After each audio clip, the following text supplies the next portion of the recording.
Andrew Miller. Okay, how do I put it on? What are you saying? Are you spoiling everything? No. Okay, I get it. It's on already. All right, I did. Okay. Recording. I had to whisper in his ear, and the other one's like, are we mentioning the wall? Not at all. How you doing? Good. Lost my voice. I know, we heard that at the Vampire Diaries panel. I was like, no. I shut up the whole time. Which is good. But by the way, I'm glad because Ian and Paul were in rare form. They were hilarious. So much. Oh my god. I was like, I got Paul, them they're on at fire. I was like, thank God. Because they really were they were. Right. You can see that's the fun of Paul is because he's that way all day. He's so funny. I know. And now as the Ripper, we can go there. Perfect. We can have him play some of that fun. Exactly. Looking forward to it. Yeah, me too. Yeah. I can't wait to see. He's such a good actor. And Yeah. I feel like we put him in a box, as the hero. Now it's time to rip it open a little bit. Exactly. Did you see For the new nothing? series, Kevin, Yeah. Obviously it's a spin-off, but in terms of how you conceptualized it, Companion piece. companion piece, in terms of the structure of the show, can you tell us what the big differences are going to be? Is it going to be the same sort of fast pace, lots of surprises? Well, if you go back to the Vampire Diaries, I don't know how fast-paced it was in the very beginning.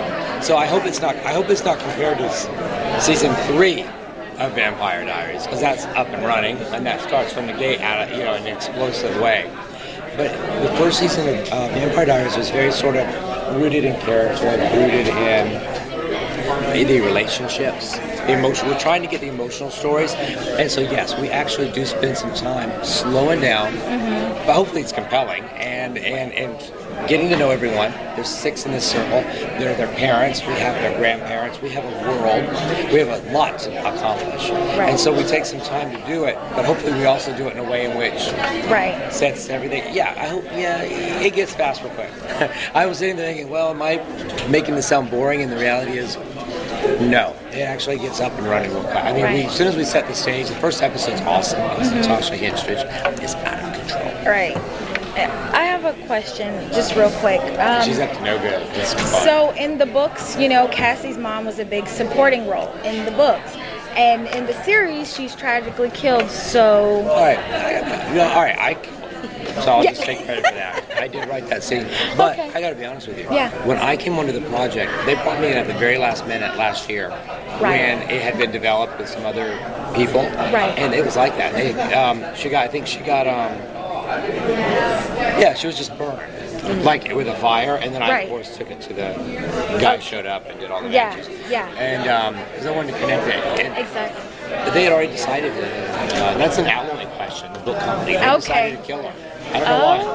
Okay. Because I came in and just Right.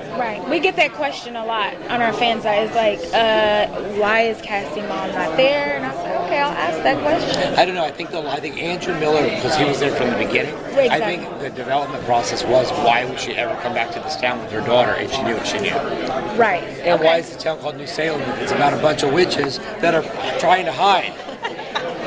Thank you, L.J. Smith. So we changed all that. Okay.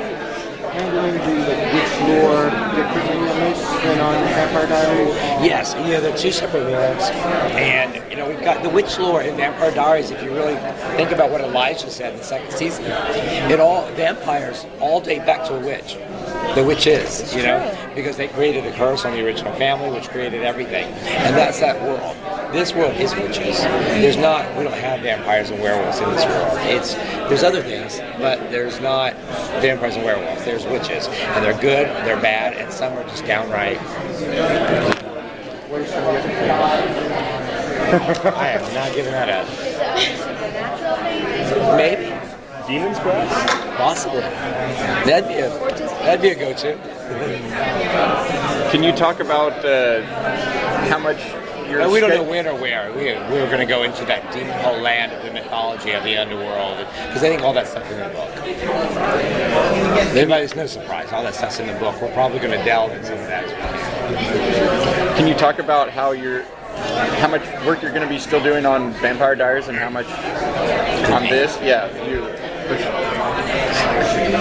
Me and Julie and I are married at the hip in some sort of weird, twisted, pathetic, sad, wonderful way.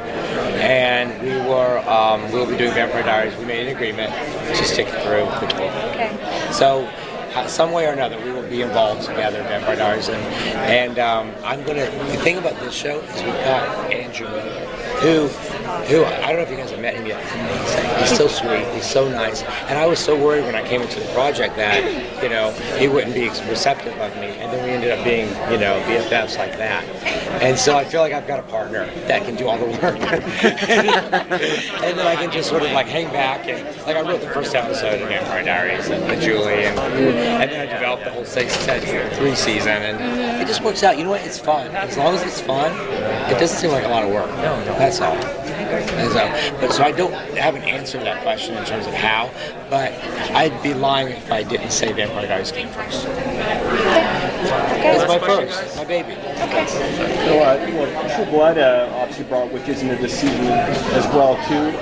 We had sort of vampires and we had werewolves. Are witches the new thing? Like, I don't know. It's so weird because this book is a series that was written a long time ago, and they've been trying to develop it at the CW for a long time. And Julie and I got approached about it at the very beginning, and we were like, no, we're focused on vampires, let's just leave that alone. We don't think it's time. Then Julie and I wanted to write another series, and we thought about it for 5 minutes and said, no, we're not ready. And so then this came up, and they asked me to step in and help, and then it turned out to be a lot of fun. That's what kept me around, because I was, I didn't know what to think of it, but I get to work with Britt like I wanted to. I'm dying to work with Britt, dying to work with Natasha Research. I loved her and Eli Stone. I thought she was amazing. And so I'm thrilled. And Gil Harold from Queer's Folk, who I've always been a big fan of. And I've been wanting him to play this role. He's been playing the hero.